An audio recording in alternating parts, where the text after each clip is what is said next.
Hey everyone, I'm Void, otherwise known as Entity, otherwise known as Void Zero. Welcome to my channel. So let's get into it. Steel Assault is a flawed, brilliant masterpiece. Steel Assault is a throwback to difficult run-and-gun arcade platformers of the past. Despite this though, it wonderfully evolves itself to match its peers and then some, rendered in gorgeous 16-bit art style with a soundtrack that soars above it as you shoot, run, jump, and zipline your way through the post-apocalyptic United States of America.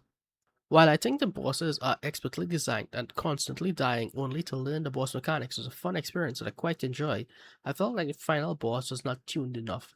I found myself spending hours and hours trying to defeat the final boss despite having his first form mechanics down. I was able to memorize it, and any damage I took was mostly down to my own lack of skill. However, the second form is horrible. I cannot stress how unfair it feels, which sounds wrong since this is an arcade-focused game. The fact that I have to replay the first form and then move into the second form is already a task in of itself. The second form has several instances where it simply feels like you only have frame-perfect timing to dodge projectiles while doing your best to stay on top of your zipline to prevent damage from the electrified floor. After defeating the final boss's second form, though, you are greeted by a short end sequence that promises a potential sequel. Despite my issues with the game, I do think that this was a fantastic outing, and I do believe that there is enough here to warrant a sequel. Another minor grip I had is the clear overstimulation of the art style. While I love it, and they make beautiful wallpapers that are even better in game, it makes tracking the action, particularly in the first two levels, eye fatiguing. In levels 3 and 4, this is pared back and feels much better than the first. They figured it out as they were going along through development. The soundtrack for this game is absolutely genuinely fun. I can't tell you how much times I stood there bobbing my head to its soundtrack.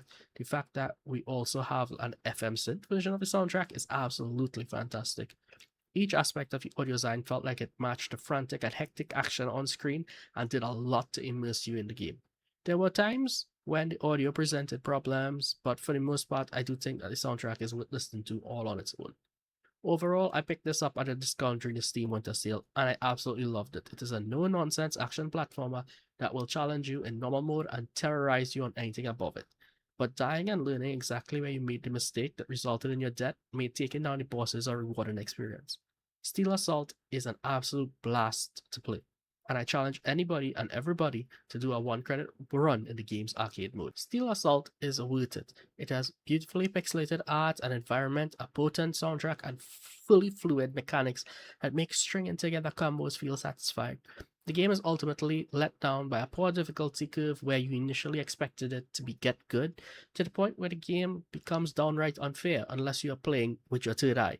In normal mode, I should not have had that much trouble with the final boss. I shudder to think what the final boss would be like on expert mode.